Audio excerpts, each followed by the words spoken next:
عمران خان نے باقاعدہ اسٹیبلشمنٹ کو پیغام بھیجا تھا کہ ہماری 3 سال کی محنت ساری ضائع ہو جائے گی اگر یہ سازشی امریکہ کی کٹ پتلیاں، اسرائیل کی کٹ پتلیاں اور ہندوستان کی کٹ پتلیاں اس ملک کو ڈیریل کرنا چاہتی ہیں معاشی طور پہ، تو اس سازش کو ناکام بنایا جائے۔ شوکت ترین صاحب کا انٹرویو ریکارڈ کا حصہ ہے، انہوں نے بھی اسٹیبلشمنٹ کو بتایا تھا ٹیلز پہ نہ ہوگا، اب وہ سب کچھ ہو رہا تھا میں یہاں تو کہیں گے نہیں بتایا گیا۔ یہ میں سوال جو آپ کے پروگرام میں اٹھا رہا ہوں کہ یہ لوگ کیوں لائے گئے تھے، انہوں نے کیوں زبردست معاشی طور پہ جو یہ کہہ رہے ہیں، ان کا اسٹیٹ بینک کا گورنر کہہ رہے ہیں، ان کا اکنامک سروے پاکستانیوں کہہ رہے ہیں، انگوٹھے لگائے ہیں انہوں نے کہ بہترین معاشی ترقی کر رہا تھا پاکستان عمران خان کی لیڈرشپ میں۔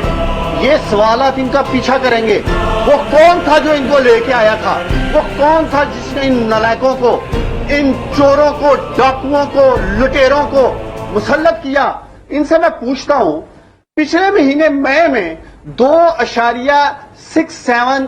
بلین ڈالر، تقریباً 2.25 ارب روپے پاکستان کی ایکسپورٹ گر گئی ہے۔ کیا یہ بھی آئی ایم ایف کا حصہ تھا؟ 2.25 بلین ڈالر سے فورن ریمیٹنس گر گئی ہے، کیا وہ بھی عمران خان کے آئی ایم ایف میں لکھا ہوا تھا؟ چونکہ یہ نلائق ہیں، ان کے دورے حکومت میں ہمیشہ ایکسپورٹ گری ہے، فورن ریمیٹنس گری ہے، لوگوں پہ ان پہ اعتماد نہیں ہے۔ ان کے جو وزیر ہیں پانی بجلی کے، یہ خرم دستگیر، ان کے دل سے نکل آیا سچ، انہوں نے بولا